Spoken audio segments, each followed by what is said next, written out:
first graders, and welcome back to another Reading with Miss Fox. Today we are going to be doing one of my favorite activities, compare and contrast. Now I know we've been working a little bit with comparing and contrasting throughout the year, so these charts in the back might look a little bit familiar. Bonus points to whoever can name these two different types of charts before I remind you guys what they are. But before we begin reading and filling out our charts, we are going to review what compare and contrast means. So to compare something is to find the similarities. What's the same about the two things? So here I have two fruits. Now, one of the similarities between them is that they're both fruits. This is a lemon and this is a mango. So what do you guys see that is the same between these two fruits? Well, I would say that the shape is similar. They're both kind of more oval than round. Similar sizes as well. Another similarity I see is that they both have yellow on them. They both have lemon, or yellow, but there's also many differences. And when we're contrasting something, we're looking for the differences between two things. So once again, our lemon and our mango, what are different between the two of them? Well, for one, a mango is probably more sweet than a lemon, but also the mango has bits of red and orange on it. It's kind of difficult to see, but a mango is very smooth. It has smooth skin, whereas this lemon is very bumpy and rough. So we can see that we can compare and contrast two items just by looking at them. But we are also going to be working today with comparing and contrasting two characters in our story and filling them in on these charts behind me. Now, this chart here is a bubble chart. So if you got that right, give yourselves a big thumbs up. And this over here is our Venn diagram that we've seen before. So if you remembered that name, give yourself a big thumbs up. We are actually going to be filling out both of these charts as we go, and we're going to be filling them out for two characters, Frog and Toad. Now at the end, after we've compared the two characters and contrasted the two characters, we are actually going to compare and contrast the two diagrams to see which one is better used for this story of comparing Frog and Toad. All right, are you ready for today's story? If you haven't guessed it already, we are going to be reading some Frog and Toad from this book called Frog and Toad Are Friends by Arnold Lobel. All right, let's go ahead and get started. So we are going to begin with the story Spring. We're going to be reading two different stories. They're both about Frog and Toad. Now, as we go along, I want you guys to be jotting down on a scrap piece of paper if you have one, and if you don't, go ahead and pause the video and grab one. I want you to be writing down different characteristics about each character, because we'll see that Frog and Toad are both similar and very different. And it can be anything from the way they look or what they're wearing to their personality. Today we're going to focus on personality traits. So that could be if one is grumpy or happy, or are they both grumpy and happy. So go ahead and be writing down those notes so that we can be filling out our bubble chart and our Venn diagram at the very end of our book. All right, let's start with Spring. Frog ran up the path to Toad's house. He knocked on the front door. There is no answer. "Toad, Toad," shouted Frog, "wake up! It's spring!" "Blah," said the voice from inside the house. "Toad, Toad," cried Frog, "the sun is shining, the snow is melting. Wake up!" "I'm not here," said the voice. Frog walked into the house. It was dark.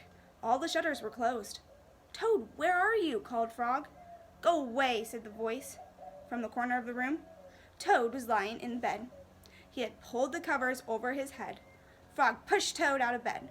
He pushed him out of the house and onto the front porch. Toad blinked in the bright sun. "Help," said Toad. "I cannot see anything." "Don't be silly," said Frog. "What you see is the clear, warm light of April. It means we can begin a whole new year together, Toad. Think of it," said Frog. "We'll skip through the meadows and run through the woods and swim in the river. In the evenings, we'll sit right here on this porch and count the stars." "You can count them, Frog," said Toad. "I'll be too tired. I'm going back to bed." Toad went back into the house. He got into the bed and pulled the covers over his head again. "But Toad," cried Frog, "you'll miss all the fun." "Listen, Frog," said Toad. "How long have I been asleep?" "You've been asleep since November," said Frog. "Well then," said Toad, "a little more sleep will not hurt me. Come back again and wake me up at about 1/2 May. Good night, Frog." "But Toad," said Frog, "I'll be lonely until then." Toad did not answer. He had fallen asleep. Frog looked at Toad's calendar. The November page was still on top. Frog tore off the November page. Then he tore off the December page, and the January page, and the February page, and the March page.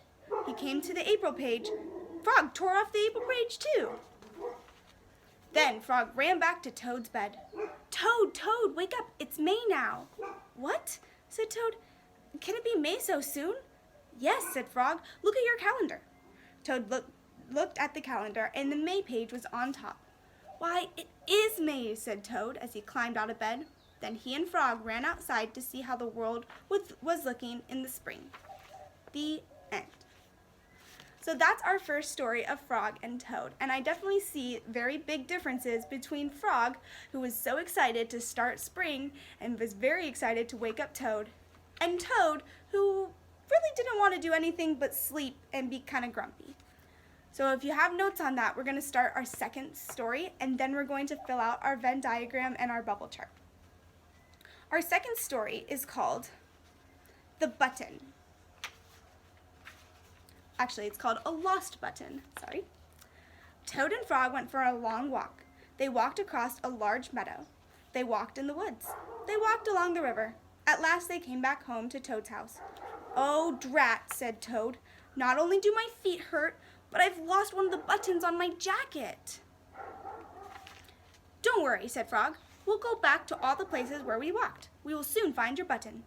They walked back to the large meadow. They began to look for the button in the tall grass. Here's your button, cried Frog. That's not my button, said Toad. That button is black. My button is white. Toad put the black button in his pocket. A sparrow flew down. Excuse me, said the sparrow. Did you lose a button? I found one. That is not my button, said Toad.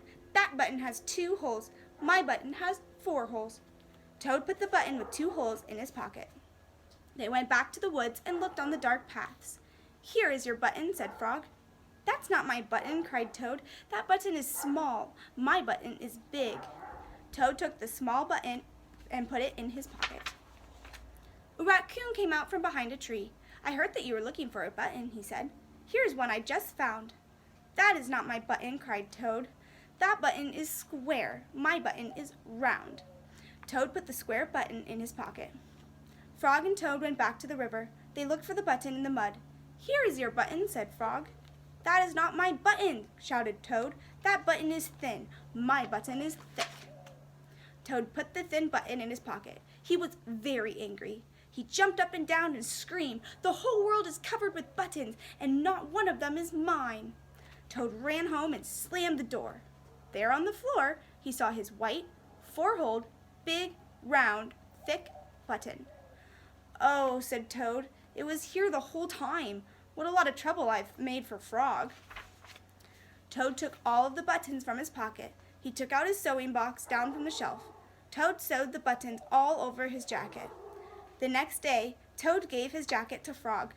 Frog thought it was beautiful. He put it on and jumped for joy. None of the buttons fell off. Toad had sewed them on very well. There's a picture with Frog wearing Toad's jacket with all the buttons. The end.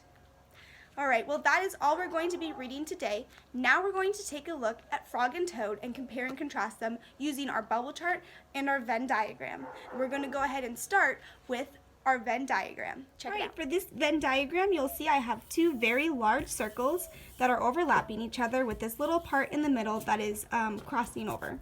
And you'll see I labeled this side Frog and this side Toad. What we're going to do now is we're going to be thinking about the characters in our story, Frog and Toad, and we're going to be putting all the character traits of Frog on one side and Toad on the other. There'll also be parts of Frog and Toad that are the same, that are similar. And we're going to put the similar parts right in the middle because they cross over to both sides, both Frog and Toad.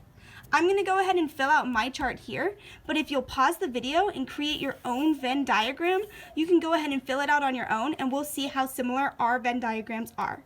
Alright, so this is what I have for my Venn diagram, and I'll explain it. If you have a Venn diagram that you did just now, it doesn't have to look the same. It could be a little bit different, but this is what I have. For Frog, I put that he's happy, excited, positive, and helpful, because he's always going to Toad saying, hey, we can do this, we can get it done, let's go out and play. Whereas Toad, I think he's rather grumpy and angry. He's negative, he's sleepy, and he's kind of lazy in that first story that we read. But the ones that are together I have as a good friend because both Frog and Toad are good friends to each other. Frog likes to help Toad out and try to get him to be happy and have fun. And Toad was a good friend to Frog by giving him his jacket after he had found all the buttons and resewn it. I think they're both pretty silly in the stories. Even though Toad is grumpy in the first one, he still goes outside and says, "I cannot see anything," even though he could see, he was just being kind of silly. And I'd also say they're both determined. In our last story, Frog was determined to help Toad find all of his buttons, but Toad was still determined to find his buttons and make the jacket in the end. So this is my Venn diagram. Now I'm going to switch over to bubble chart and see if I can fill out that one with our characters Frog and Toad as well. So you'll see that this bubble chart was created a little bit differently from our Venn diagram. I have a circle with Frog in it and a circle with Toad in it, and I have different circles going off of each of them with one connecting circle in the middle. Now if I wanted to, and I think I might add some more connecting circles if there's more character traits that go along the same. So I'm going to go ahead and fill this out now. If you want to create your own bubble chart at home, go ahead and pause this video right now so that you can look at mine and fill it out on your own, and then come back and see what I've done. Alright, so this is my completed bubble chart, and you'll see that I actually added 2 more connected circles for both Frog and Toad. I have here that Frog is happy, excited, helpful, determined, silly, and a good friend.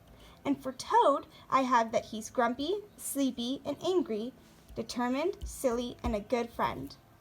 So, we've now completed 2 charts, both a Venn diagram and a bubble chart. And right now we're going to go ahead and compare and contrast these charts to see which one made more sense for our book. So, both of them involved circles, as you can see, and both of them involved kind of describing each of the characters, both Frog and Toad. Now, we notice here that I was able to put 4 describing words and adjectives for Frog, whereas I was putting 5 here for Toad and 3 for the middle. You'll notice here that with the bubble chart, I was only able to put 3 with each. Now, I could have added more circles, but it kind of gets a little bit complicated after a while. So, what's different about the Venn diagram and the bubble chart? Well, the Venn diagram kind of gives you more room to kind of write what you want to, and it kind of takes up less space, whereas the bubble chart, you have to make a lot of circles. So if I was to pick only one when we are comparing and contrasting, I think that the Venn diagram would be a better option for comparing and contrasting Frog and Toad. What do you guys think? Do you think something different? Alright, well I hope you guys enjoyed reading Frog and Toad with me and filling out our charts. I have a challenge for you. If you weren't able to create one of the Venn diagrams or the bubble chart with me here on this video, then my challenge for you is to create your own Venn diagram at home. All you have to do is take a paper and draw your circles just like we did at the beginning of the video. Well, today I want you to compare and contrast 2 very different but also similar things. I want you to compare and contrast life at home and life at school. Now, we haven't been at school for a while, but I know that a lot of us miss it, and there are a lot of really fun parts about school. And there's also a lot of fun things that we can do at home as well. So on one side of the Venn diagram, just like we did with Frog and Toad, I want you to put school and home. And I want you to list adjectives, because remember, describing words are always easier when we're talking about comparing and contrasting, and write as many as you can. Maybe school is fun, because you get to hang out with friends, smart, because you're like learning stuff, things like that. Whereas home could be like family, and it could be kind of plain and fun as well. And remember, if you have the same adjective, maybe both school and home is fun, you put it in the middle right here, because that is comparing them, and then the contrasting side goes on the outside. Well, I'd love to see your Venn diagrams. Go ahead and try to take a picture and send it to Ms. Schambach and I, because we would love to see them. All right, now I'll see you guys later for another reading with Ms. Fox. Bye, guys.